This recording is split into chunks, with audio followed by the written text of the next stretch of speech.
Yes, I think it is a very counter-natural, a very unnatural activity. And when one starts doing philosophy, I mean, well, I notice this, of course, in teaching philosophy, that people are very reluctant to play this game or cannot see how it's done at all to begin with, because it involves a very odd sort of standpoint.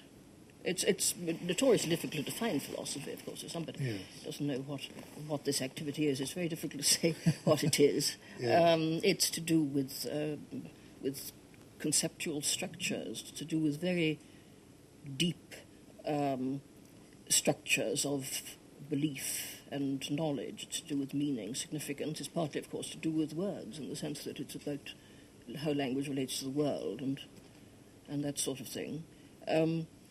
And it's not science, and it's not art, and it's very important that it's not science, I think, don't you think? I mean, that as soon as you start doing science, you're falling right out of philosophy. It's a kind of point of view which, although the style may be scientific, the actual, what you're doing is certainly not science. It's a kind of a reflection on concepts. Yes. Well, Bertrand Russell once said that it's the questions that we don't know how to answer, and I think Isaiah Berlin and other well-known contemporary philosophers also take this view. And it means looking at things which one takes for granted and suddenly seeing that they're very, very odd indeed. Yes. But the one thing that philosophy does have in common with science, I think, is that it's based on an attempt to understand the world and to understand our environment and to understand our situation in a way that doesn't consist just of expressing personal attitudes and personal views. There is an attempt to, as it were, submit oneself, and this was implicit in something you said just now, I think, to submit oneself to criteria outside oneself. In other words, you're trying to say something that is impersonally true. Yes. And you said just now, I think, when you were talking about the way you yourself write, you said that, and it's absolutely true, that your novel writing has a very distinctive literary personality, whereas I think you said you wouldn't mind if your philosophical writing was thought not to have any personality. Now, it strikes me that almost the most important thing about an imaginative or creative writer is this possession of a literary personality. If he hasn't got a distinctive personality in that sense, we're not interested in reading him. Whereas with philosophers, it just isn't the case. I mean, you could read all the works of Kant with great care and interest, and at the end of it have no idea what Kant was like as a human being. Yes, of course, literature is various in this respect, isn't it? That some people have a distinctive style, other people don't. I suppose it is self-expression in a way by definition. I mean, that unless you wanted to express yourself, if you didn't have this motive, you would lack a very important motive towards this form of art. Whereas philosophy is certainly not self-expression. And philosophy, of course, is argument. And you can say, well, is the conclusion true or is the argument valid? I found, when talking to friends of mine who may be very intelligent and very well educated but don't know much about philosophy, I find they often express the assumption that philosophy is a branch of literature, that a philosopher is somehow expressing a personal view of the world in the way that a poet might be or a novelist might be. And it's not always easy to explain briefly why this is not so. I suppose it's partly because these problems, philosophical problems, have histories. And each individual philosopher comes on the scene at some stage in that developing history. And if he makes a contribution at all, it's rather like the scientist. He makes it at that stage. Otherwise, there isn't one to be made, so to speak. Yes, philosophy is the history of philosophy in the sense that there is a development in the problems, and philosophy lives on philosophy very much more than art lives on art. Yes. And I think the writing of art, the writing of novels and poems, engages very much more of the personality, both of the writer and the reader, actually, than philosophy does. Philosophy is a much more narrowly intellectual activity. In fact, I'd go farther. I'd say that literature, to be literature at all, must move one emotionally, whereas the philosopher, like the scientist, is actually trying to exclude emotional appeal, isn't he, from his work? Yes, literature could be said to be a sort of disciplined technique for arousing certain emotions. That's certainly one of its one of the reasons why one enjoys it, and one of the reasons perhaps why it's both good for us when it's good and bad for us when it's bad. Well, we've been talking about the differences, and I think it's very important that we should stress these differences. But there are also some things in common, aren't there? I mean, I know from previous conversations with you, for example, that you think that some notion of truth, though they may be different notions of truth, are very near the centre of both. Yes. I certainly hold a particular view on the subject of what art is like and what literature is like, and this view, which wouldn't be shared by everybody by any means,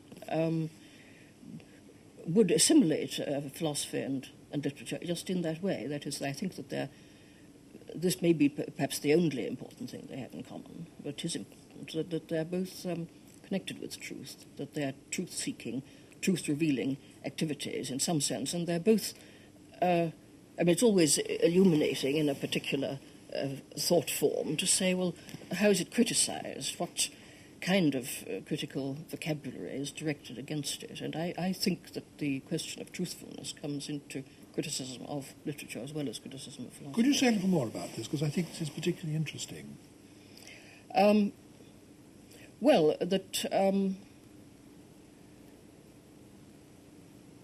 If one thinks of the kinds of things that we say about literature from a critical point of view, we often condemn it for being sentimental or for being fantastic in a bad sense. Let's establish, say, a contrast between imagination and fantasy, with imagination being thought of as a good creative power, and fantasy as a sort of private self-consolation, so that fantasy is bad, imagination is good. I think both philosopher and writer have to face a conflict between imagination and fantasy in themselves. That, of course, philosophy is an imaginative activity, and if one thinks of the great philosophers, they're very often picture makers. They're people who produce enormous metaphors and pictures to explain things. And the intrusion of any kind of personal fantasy is obviously out of place there. But I think it's even greater a conflict for the writer, because creative imagination and personal fantasy are awfully close in relation to fiction. The obvious sort of example is the case of the novel, the bad novel, which turns out to be simply a fantasy of how the hero, who's the writer, triumphs over all his enemies and is loved by the girls and so on, yes, and becomes rich and so forth. And this kind of fantasy is a menace to the creative imagination. And in condemning art for being fantastic in this sense, one's very close to saying that it's untrue, that it's saying something which isn't true. Now, that conception of truth, though, is different, isn't it, from what the philosopher is trying to get at, is it not?